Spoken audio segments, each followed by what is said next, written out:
அம்மா, உன்னுடைய பெருமை சொல்ல ஒத்த சொல்லு போதுமம்மா.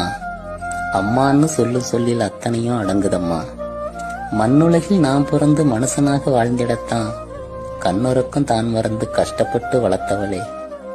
செத்த நேரம் சந்த பைய சுமந்து வர முடியலையே, 10 மாசம் கற்ப பையில் எப்படி நீ சுமந்திருப்ப? கொஞ்சம் வந்த தொப்பையால குனிஞ்சு நிமிர முடியலையே, என்ன உள்ள வச்சுக்கிட்டு என்ன பாடுபட்டிருப்ப? பெத்தெடுத்து போட்டதுமே பெரிய வேலை முடிஞ்சதுன்னு அத்து விட்டு போகாம அத்தனையும் பார்த்துக்கிட்ட.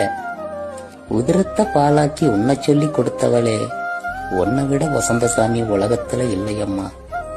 பட்டினியா நீ கிடந்தும் பசிக்காக நான் அழுதா, பாலதனை சுரந்தவளே, படைப்பினிலே சிறந்தவளே.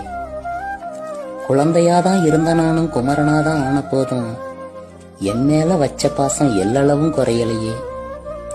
அடக்கியாலும் அப்பனுக்கு அடிமை வாழ்க்கை வாழ்ந்துகிட்டு அதனையும் தான் அனுசரிச்சு அவரையும் தான் பார்த்துக்கிட்ட. வீரமுன்னு தியாகமுன்னு சிலர் வியாக்கியானம் பேசுறாங்க, அம்மாவும் தியாகத்துக்கு அகிலத்துல நிகரேது. சாதனை தான் செஞ்சிட்டேன்னு சிலர் சவுடாலு பேசுவாங்க, உன்னோட சாதனை தான் உலகத்துக்கு தெரியலையே. பழைய இரும்பு கூட இங்கு பாதி வேலை போகுதம்மா, பொக்கிஷமே ஓமதிப்பு 10 காசு காங்கலியே. தனக்குன்னு வாழாம தாயே நீ வாழ்ந்திருந்தோம், உனக்குன்னு நன்றி சொல்ல ஒருத்தருக்கும் தோணலையே. எத்தனையோ இதுவரைக்கும் எனக்காக செஞ்சிருக்க, எதை செஞ்சு அம்மா நான் தீர்த்து வைப்பேன் உன் கணக்க.